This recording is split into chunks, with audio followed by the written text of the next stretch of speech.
Hello बच्चों, let's move to the question. And the question here is the basilar membrane of the cochlea is, and the option here is unaffected by movement of the fluid in the scala of the vestibules. Option B says covers the oval window and the round window. Option C says vibrates in a pattern determined by the form of the traveling waves in the fluid of the cochlea. Option D says vibrates when the body is subjected to linear acceleration. And the key concept here is human ear.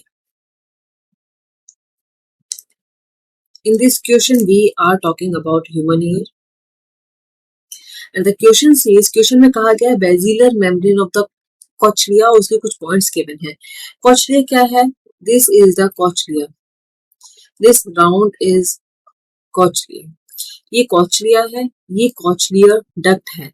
इसमें basilar membrane आप देख रहे हैं. This is ये basilar membrane. जो pink वाला portion आप पूरा देख पा रहे हैं, दिस इज बेजिलर मेम्ब्रेन. ये बेजिलर मेम्ब्रेन है. ऊपर वाला ये 3 रॉड्स देखेंगे, 3 ट्यूब दिख रहे हैं. ट्यूब 1 ये वाला, this is scala vestibuli. This is scala vestibuli. और सबसे लास्ट वाला नीचे वाला रॉड देखेंगे, दिस इज स्केला टिम्पेनी. तो बीच में जो रॉड है that is basilar membrane. Basilar membrane में जो फ्लूइड फील्ड है that is endolymph. Scala vestibuli और स्केला टिम्पेनी में जो फ्लूइड फील्ड है दैट इज पेरिलिम्फ. इन दोनों में पेरिलिम्फ फ्लूइड भरा हुआ होता है. If we talk about options, option A says is unaffected by movement of the fluid in the scala vestibule. Basilar membrane of the cochlea में इसमें तब कोई मूवमेंट शो नहीं होता है.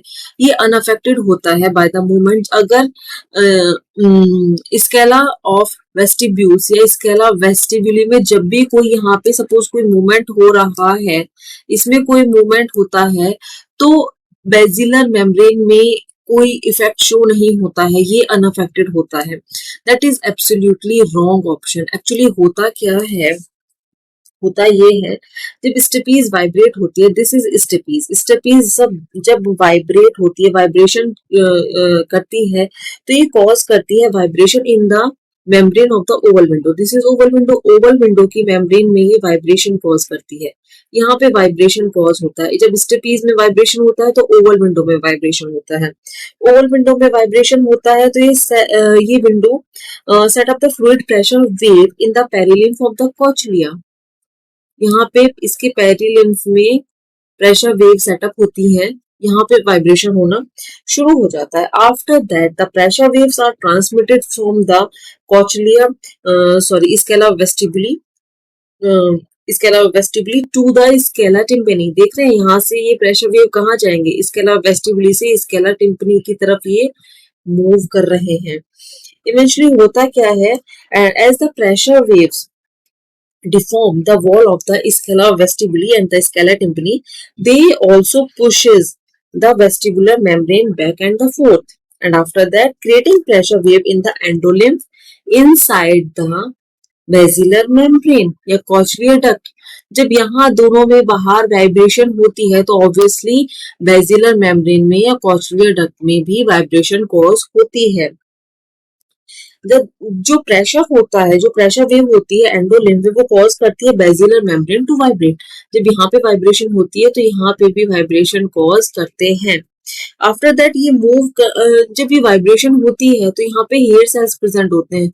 Look these small lines are hair cell.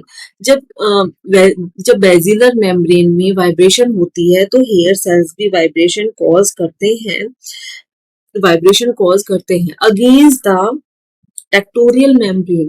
This is tectorial membrane और tectorial membrane के against hair cells, these hair cells vibration या मूवमेंट शो करते हैं. ये बहुत सारी इंफॉर्मेशन थी रिगार्डिंग बेजिलर मेम्ब्रेन. तो अभी हमने क्या देखा, option A says is unaffected by the movement of the fluid in the scala of the vestibuli. अभी हमने देखा नहीं, ये बिल्कुल रॉन्ग ऑप्शन है क्योंकि ये अफेक्ट होता है. जब पेरिलिम्फ में मूवमेंट शो होता है तो एंडोलिम्फ भी मूव करना, वाइब्रेट करना शुरू कर देता है. तो ये बिल्कुल गलत ऑप्शन है. Option B says covers the oval window and the round window. Basilar membrane, no, basilar membrane दिख रहे हैं, बेजिलर मेम्ब्रेन यहाँ पे प्रेजेंट है. राउंड विंडो यहाँ पे प्रेजेंट है, ओवल विंडो यहाँ पे प्रेजेंट है, ये कवर करता है राउंड विंडो और ओवल विंडो को, no, this is also wrong option. Option C says vibrates in a pattern determined by a form of traveling waves in a fluid of the cochlea. Yes. अभी हमने यही तो देखा कि ये vibrate होता है, उसी पैटर्न में ये वाइब्रेट होता है जैसे कि वेव्स जब प्रेशर वेव ट्रेवल करती हैं from the scala vestibuli to scala tympani, तो फ्लूइड ऑफ द कॉचलिया भी वाइब्रेट करना शुरू कर देता है. Option D says vibrate when the body is subjected to linear acceleration. No, ये कब वाइब्रेट करता है, ये तब वाइब्रेट करता है जब पेरिलियम में वाइब्रेशन होता है, तब ये वाइब्रेशन शो करता है. Then we got our correct option. Our correct option is option number C. Hope you understand it well. Best of luck. Thank you.